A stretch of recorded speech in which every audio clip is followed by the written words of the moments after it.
Just for a second, I want you to take a step back and realize you're asking the wrong question. What bank do you use for business? That's not really the question you should be asking. The question should be, what bank has the right tech to support my business and everything I need to integrate with over the next 3, 5, and 10 years? And that's really where you start chasing down the different aspects. People are like, oh, listen, I love small local banks. I do too. I love supporting small business. But in the process, when you're talking about the growth and development of your business, the backbone that you need needs to have the right tech to be able to integrate across the board with all the different platforms to make sure you don't get your bank account shut down because your bank's not familiar with your industry, not familiar with where you're going. If you're somebody that likes to walk in the door and gets to see a consistent face, you can have that across the board with every different bank. I walk in the door at Wells Fargo, they know exactly who I am. I walk in the door at Chase, they know exactly who I am. Now, obviously not every Chase bank, not every Chase branch, but the branch that I normally frequent in that process.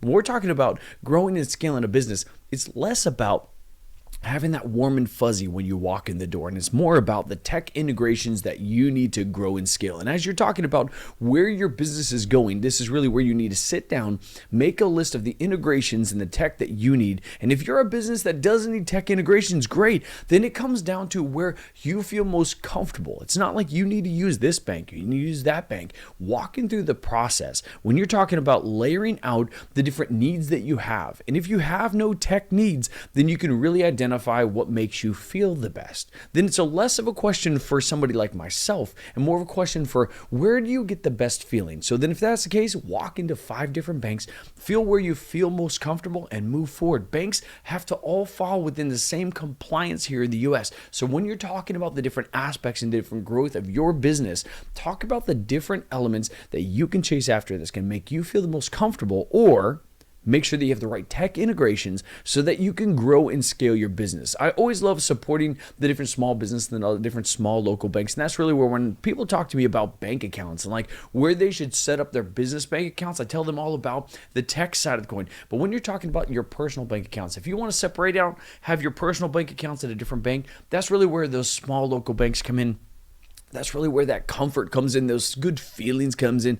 I choose to keep my business bank accounts and my personal bank accounts at the same banks to make sure that it's a lot easier for me to integrate my personal life inside of the transfers, the different aspects that I need to make sure that I can grow and scale my business. That's really where you as a business owner need to make the selection for your bank based upon the needs of your business, not based upon the feelings that you might have when you walk in the door, unless you do not have tech integration needs, unless you don't have the needs to make sure that you have the right pieces in place that are going to help you grow and scale your business.